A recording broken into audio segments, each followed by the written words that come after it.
This is Black Girl Roll Rage.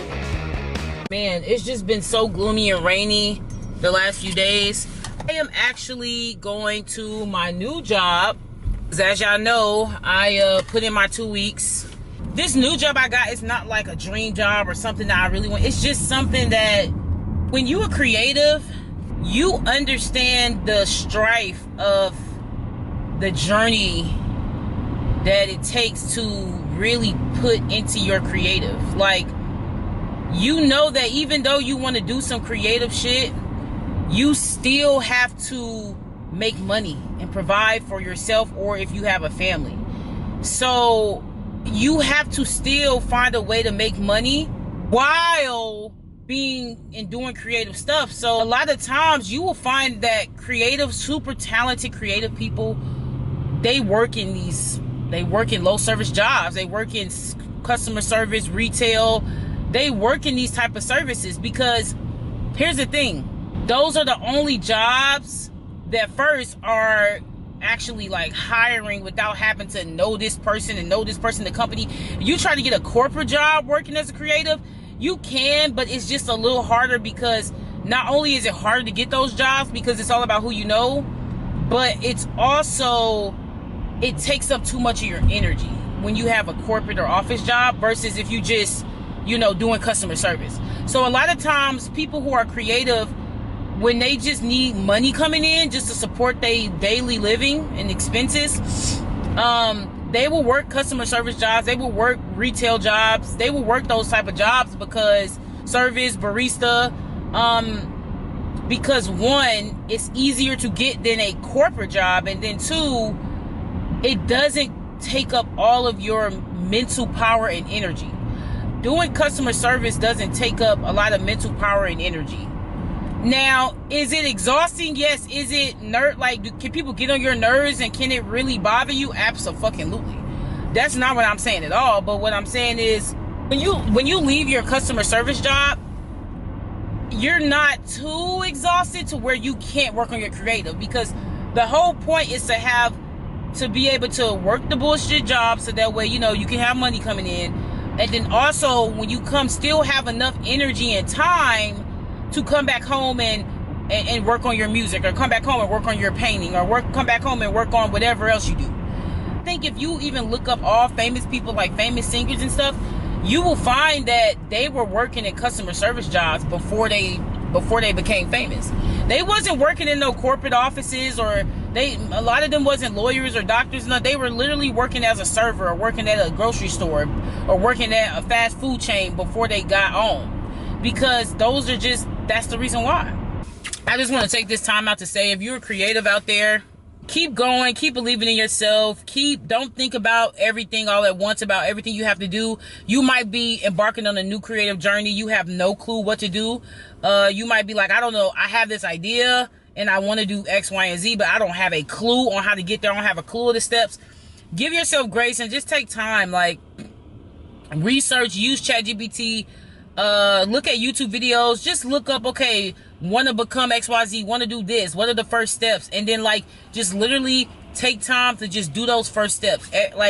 Big things people don't make big moves all at once. People take small actionable steps that lead to big things. If that is exactly what I've learned in my journey so far. Don't hit me, bitch. Don't hit me, bitch, because this nigga is turning. I can't do nothing. But I don't think this life was meant to be easy. I'm overworking in the public. Working in any type of customer-facing job really makes you not like people at all. If you ever worked in customer service-facing jobs, your view on humanity and hope for humanity decreases versus when you start that job. I promise you. The amount of just lack of common sense and pure laziness from people it bothers me so much. People are so lazy. People cannot read. I learned in customer service, people cannot read.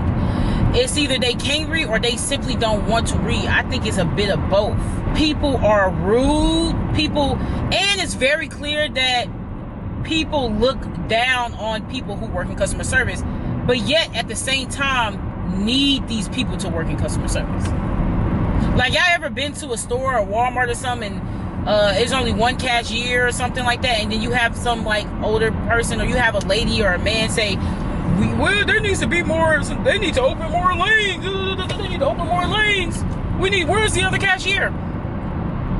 People will look down upon people helping them in customer service, but yet at the same time need this person to check their stuff out, or need this person to do their Amazon return, or need this person to show them where this is, or need a person to help them with their online order. You can't, like, looking down on people you need, technically, because you're coming up asking them. You're not doing it yourself.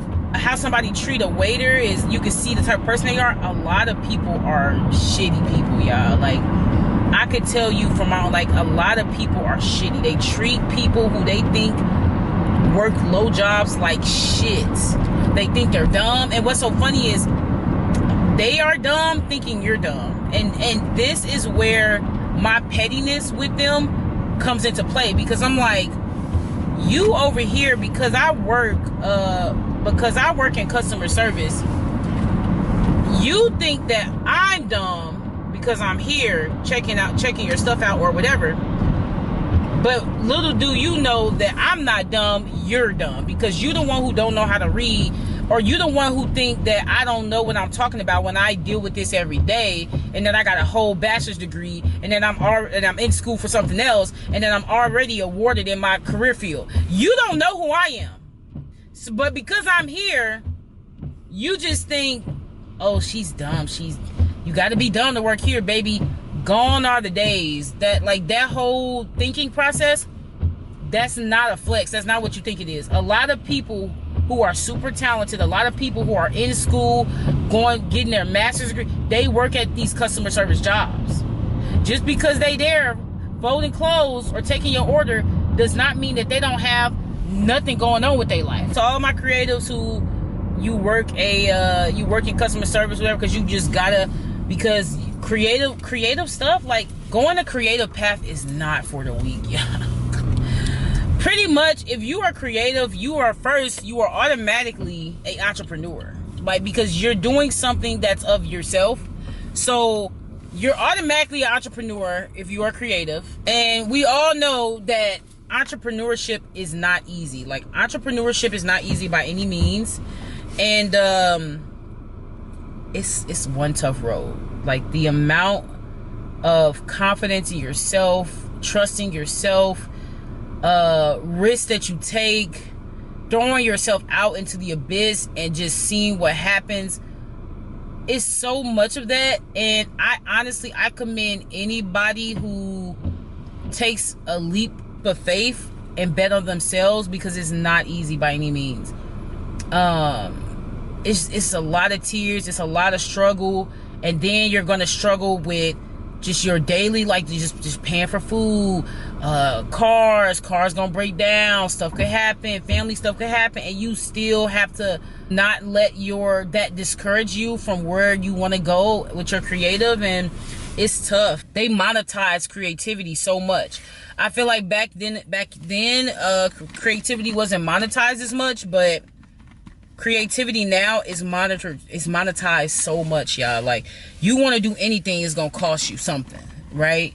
You want to make music, it's gonna cost you to do that. You want to make this, it's gonna cost you to do that. You wanna or knowledge is so monetized too. So it's like, oh, you want to learn how to do this, something that you need to do for your creative. Oh, you got to pay somebody to do this. You got to pay for a course. You got to pay to go to this conference. You got to pay to do whatever, etc. Like, and the thing is, creators, when you start out, you don't got no money. That's the whole point. And then you think the bullshit job, the service jobs that we work in, definitely not paying enough for extra shit.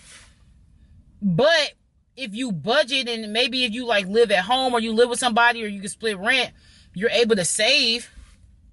But now that's even harder in this day. Like, and then depending on where you live, shit is just more expensive. It's a lot, but I just encourage every creative to just continue. Even if it's just little things, even if you can't do a lot at once, like just continue doing a little bit at a time.